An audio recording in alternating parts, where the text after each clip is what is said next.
Steve here from Blue Umbrella Waterproofing. We just finished a job in Glen Ridge, New Jersey. Homeowner was getting water seepage into the basement. We did a full perimeter system, 4-inch pipe and gravel. Here's our drainage board against the wall. System covers the entire perimeter. We also installed a Sante Fe dehumidifier on this job.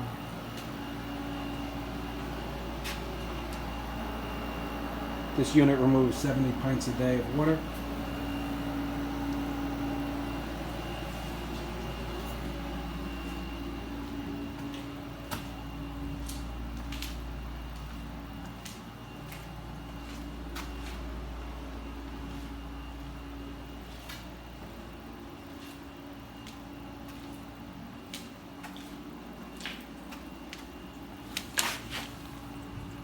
As you can see, the pipe is currently bringing water into the system.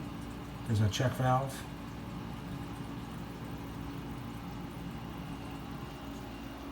It's your full system in Glen Ridge, New Jersey.